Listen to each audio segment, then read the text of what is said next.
Pelan sangat tu. Aku dah buat paling cepat ni. Tak boleh. Kau nak kena steady lagi. Kalau tak, tali tu boleh jatuh habislah. Tengok.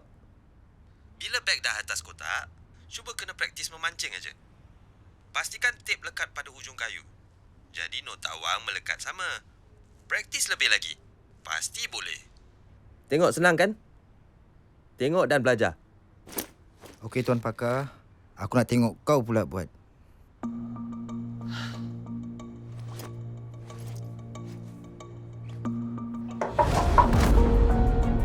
Siapa tu?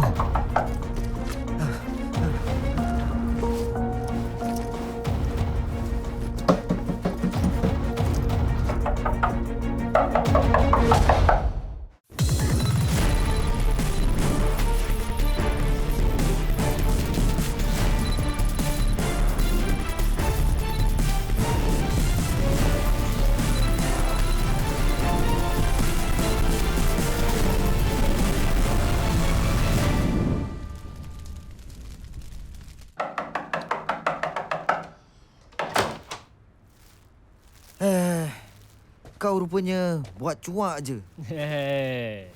Kenapa ni? Korang dua ni macam dapat hantu je.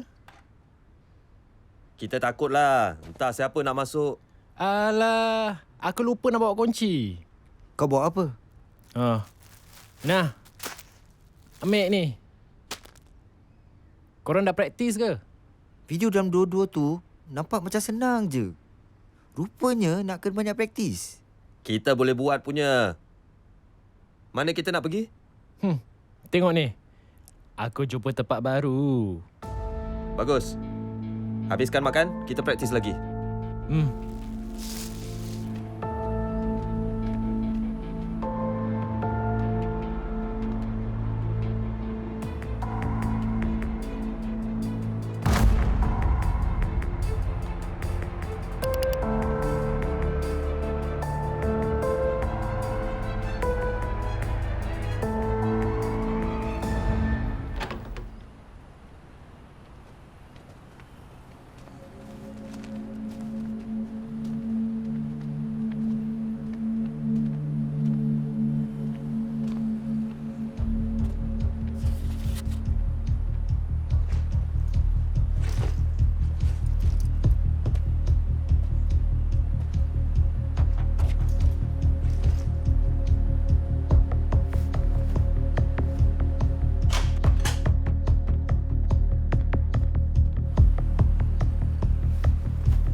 Polis 999 ada kecemasan.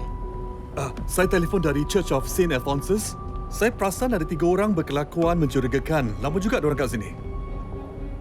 Rupa mereka bagaimana? Orang Asia. Tapi saya tak dapat nak terangkan apa-apa lagi sebab diorang jauh kat depan gereja. Diorang perhatikan saya sekarang. Jalan.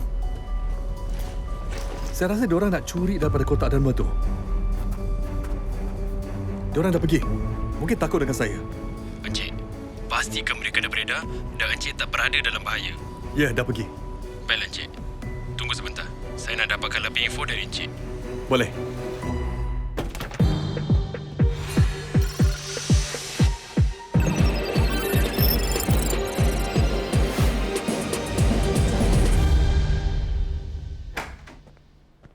Selamat pagi, Encik. Fernandez, panggil saya saja George. Encik Fernandez. Maksud saya George. Silakan, duduk. Terima kasih. Saya pegawai siasatan kanan Elvin Lee. Awak ada buat laporan tentang 3 lelaki yang awak syak mencuri dari kotak derma gereja. Mereka berkelakuan mencurigakan, berliga-liga dekat dengan kawasan kotak derma.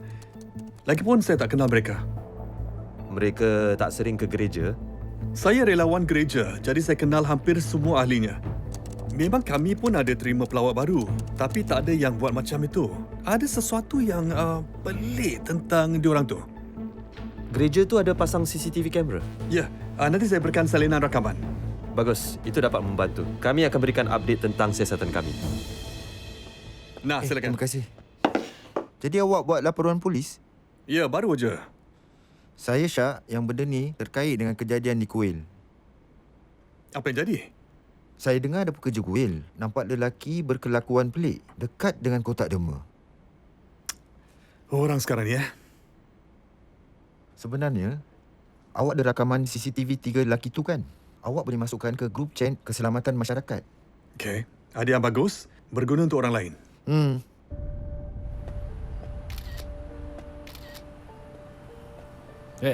Selamat pagi.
Alamak.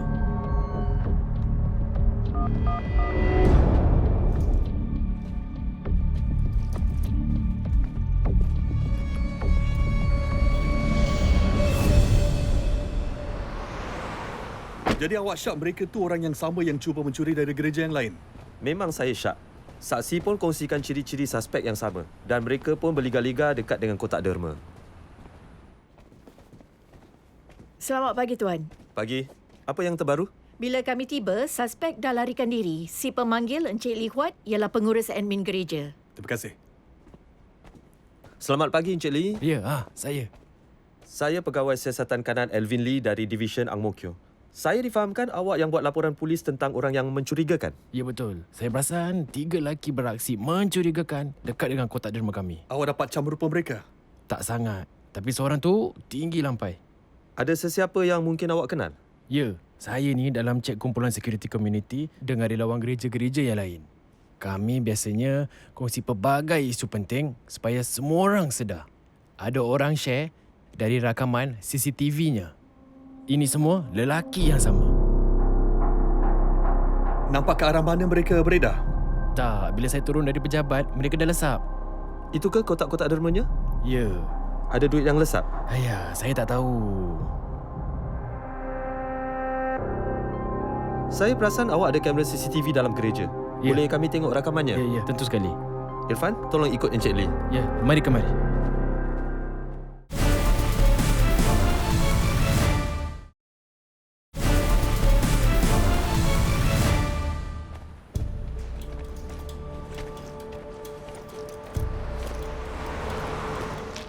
Wah, aku tak sangka senang betul. Jangan nak suka sangat. Belum habis lagi. Mana nak pergi lepas makan?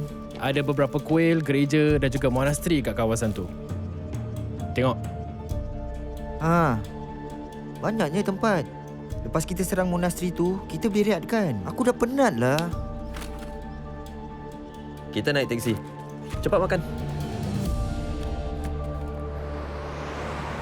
Ini ketiga-tiga suspek yang dalam rakaman CCTV di Church of St. Alphonsus. Gereja pun ada CCTV yang menghadap jalan. Menurut rakaman tu, suspek keluar gereja, pusing ke kiri dan berjalan menuju Novena MRT Station. Bagus. Kontak POCC dan tanya kalau mereka muncul di Polcam. Mungkin dapat hit ke mana mereka pergi. Okey, saya pergi sekarang. Hei, maaf mengganggu. Ada Encik Tan di bawah nak buat laporan polis tentang kecurian yang mungkin berlaku di kuil. Okey, mari. Saya pegawai fasiliti dekat kuil. Dan tadi petang, saya sedang meronda-ronda dan ternampak 3 lelaki.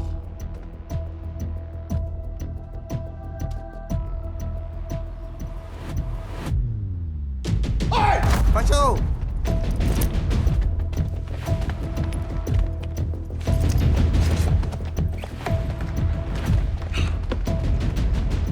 Sorry.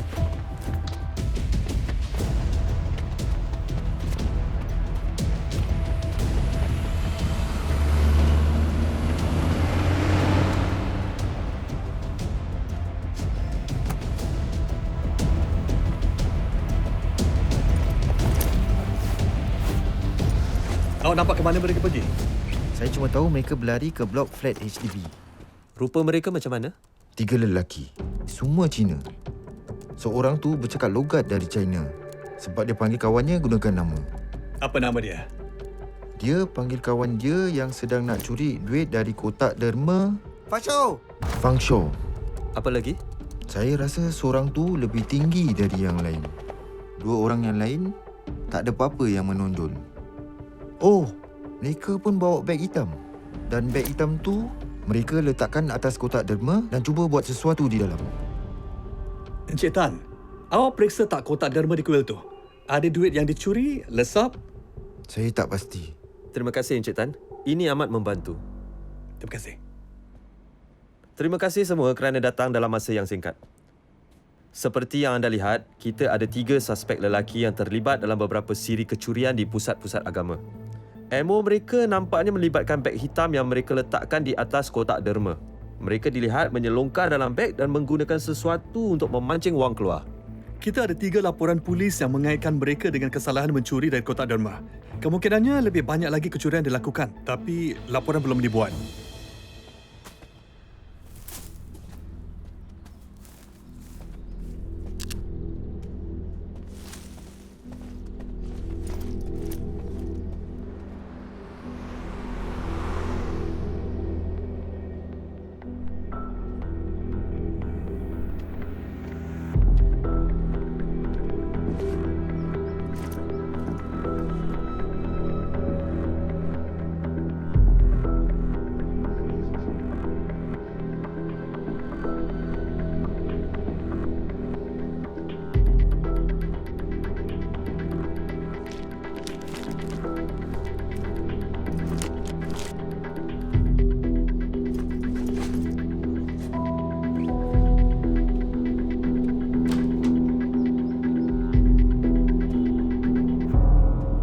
Menurut saksi kejadian, lelaki-lelaki itu nampak seperti warga China dalam lingkungan usia 20-an hingga 30-an dan seorang daripada mereka dikenali sebagai Fang Shou. Kami sedang menyimak rakaman POCAM tentang lokasi terakhir mereka dan berkongsi apa yang kami ada dengan penguasa imigresen dan pusat pemeriksaan.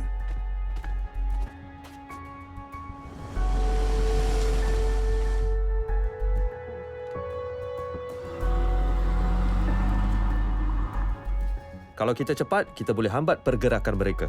Di sinilah awak boleh membantu. Di mana kami diperlukan? Sekarang ni, kita pasti mereka dilihat di beberapa gereja dan kuil. Seperti yang anda lihat, ia tertumpu di beberapa kawasan tertentu di Singapura. Jadi, ini yang perlu kita lakukan. Kita mulakan dengan meninjau institusi agama di kawasan itu. Tanyakan mereka kalau pernah melihat suspek dan kalau kotak derma mereka diganggu baru-baru ni. Dan soal pekerja di kedai-kedai berdekatan. Mungkin mereka terlihat sesuatu. Kita dapatkan latar belakang mereka dan jejaki penginapan mereka. Ada soalan? Tidak, Tuan. Tuan. Baiklah, jalankan tugas.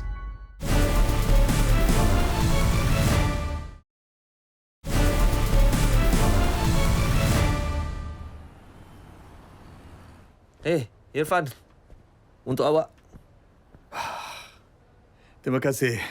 Lega ni selepas semalaman tengok CCTV. Dapat apa-apa? Belum lagi. Okey, saya hantar Syed kopi CD pula sebelum dia teks lagi.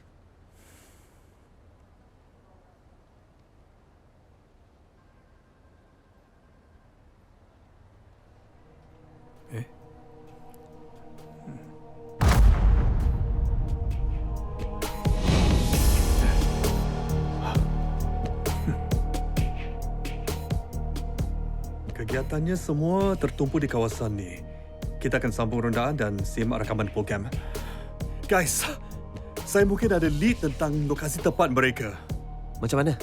Saya jumpa rakaman suspek menaiki teksi dan saya berjaya dapatkan pelit kereta. Saya hubungi syarikat teksi dan mereka sahkan pengambilan pada masa tu. Mereka turun dekat Hotel Nova. Hai, saya pegawai siasatan kanan Alvin Lee dari Division Ang Mo Kio. Nak tanya awak, pernah lihat ketiga-tiga orang ni? Ya, mereka menginap di sini. Bilik 212. Saya tak nampak mereka keluar lagi sejak balik ke dalam bilik setengah jam lepas. Boleh berikan kami butiran mereka? Ya.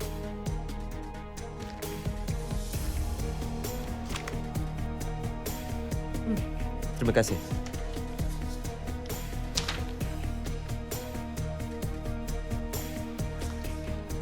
Kumpulkan pegawai. Baiklah.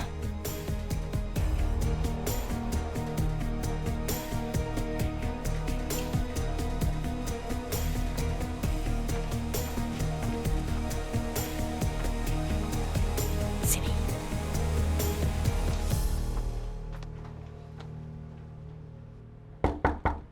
Meja depan.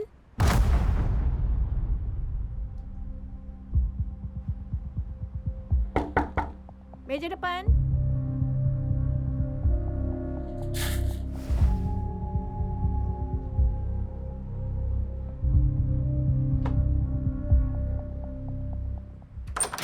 Polis!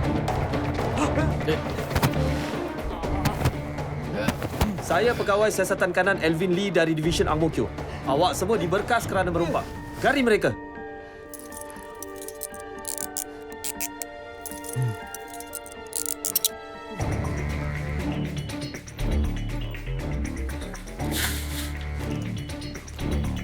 Tuan.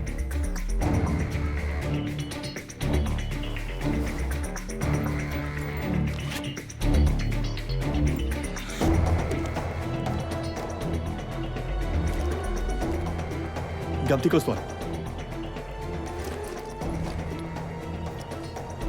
Tuan, lubang. Bawa mereka ke balai.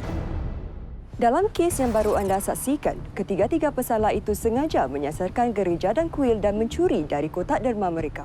Melalui siasatan rawat dan dengan bantuan rakaman POCAM dan CCTV, pegawai dari Division Ang Mo Kio telah dengan pantas memberkas pesalah. Polis tidak akan teragak-agak untuk menangkap orang yang memasuki Singapura untuk melakukan jenayah dan akan bertindak tegas terhadap mereka mengikut undang-undang. Polis juga kerap berkongsi nasihat mengenai pencegahan jenayah dengan rakan kongsi komuniti kami. Tempat-tempat ibadat boleh mencegah kecurian dengan memasang CCTV, memastikan premisnya terang, menggunakan kotak derma yang tidak mudah dipecahkan dan meningkatkan kekerapan masa kutipan. Dalam kes ini, polis turut dibantu oleh orang awam yang prihatin yang melaporkan tingkah laku pesalah yang mencurigakan. Anda boleh mainkan peranan untuk mencegah jenayah. Berwaspadalah terhadap orang yang mencurigakan di kejiranan anda dan laporkan mereka kepada polis dengan menghubungi 999. Tahukah anda bahawa keselamatan rumah anda bermula dengan anda? Walaupun Singapura dipercayai selamat, setiap penduduk memainkan peranan penting dalam memastikan rumah dan komuniti kita selamat. Pada Mei 2025, polis dimaklumkan tentang kes pecah rumah dan rompakan di kawasan Bukit Timah dan menahan 3 suspek. 2 orang awam kemudiannya menerima sijil penghargaan sebagai mengiktiraf kewaspadaan mereka dan maklumat yang diberikan kepada polis yang membawa kepada pemberkasan pantas. Untuk mengelakkan kes pecah rumah, penduduk boleh amalkan langkah pencegahan jenayah berikut. Pertama, pastikan keliling rumah anda terang dan selamat untuk menghalang akses tanpa kebenaran. Kedua, pasang kunci kukuh pada tingkap dan pintu anda. Sentiasa tutup dan kunci tingkap dan pintu apabila meninggalkan rumah atau masuk tidur di waktu malam. Ketiga, pertimbangkan untuk pasang sistem penggerak pencuri. Akhir sekali, elakkan menyimpan jumlah wang tunai yang besar di rumah. Penduduk boleh sertai skim pengawasan masyarakat untuk dapatkan maklumat tentang isu-isu jenayah di kejiranan anda. Anda juga boleh menjadi sukarelawan rondaan rakyat untuk mencegah dan menghalang jenayah dengan membuat rondaan di kejiranan anda. Sekarang anda dah tahu. Ayo bekerjasama untuk membantu lindungi diri setiap hari. Jika tawarannya terlampau baik, mungkin ia palsu. Skam e-dagang melibatkan penjualan produk atau khidmat dalam talian, tapi selepas membuat bayaran, mangsa tidak menerima barangan atau perkhidmatan. Pada 2024, $17.5 juta lesap date skam e-dagang. Mangsa mungkin terjumpa tawaran di pasaran dalam talian atau platform media sosial. Tawaran ini tidak semestinya terlalu murah atau ada potongan, tapi mungkin di bawah kadar pasaran untuk menarik mangsa dan tidak membuat anda curiga. Ada beberapa tanda bahawa anda mungkin menjadi mangsa penipuan e-dagang. Pertama, penjual menawarkan barangan atau perkhidmatan yang menarik minat anda. Kedua, penjual tegas meminta bayaran langsung di luar sistem pembayaran selamat platform. Berawas jika mereka hantar pautan atau kod QR ke aplikasi pembayaran pihak ketiga atau minta anda muat turun aplikasi mudah alih di luar gedung aplikasi rasmi. Aplikasi ini mungkin alat berniat jahat yang direka untuk mencuri maklumat peribadi dan perbankan anda untuk membuat transaksi tanpa kebenaran daripada akaun bank atau kad kredit anda. Yang bagusnya, kita boleh melindungi diri daripada skam e-dagang. Periksa yang anda telah mengambil langkah ini. Gunakan platform e-dagang dengan penilaian keselamatan transaksi yang lebih tinggi. Layari laman web ini. Beli hanya dari sumber yang bereputasi. Bayar menggunakan pilihan selamat yang ditawarkan oleh platform e-dagang. Akhir sekali, jangan klik pada pautan atau imbas kod QR yang dihantar penjual melalui message teks. Hanya pasang aplikasi daripada gedung aplikasi rasmi. Perlukan bantuan? Hubungi talian bantuan Scam Shield 247 menerusi 1799 atau lawati laman web Scam Shield. Ingat, bersama-sama kita boleh menentang skam. Kita telah tiba ke penghujung satu lagi episod Jejak Jenayah. Saya ASP Siti Nur Nazihah. Sehingga di lain ketika, mainkan peranan anda dalam mencegah, mengekang dan mengesan jenayah.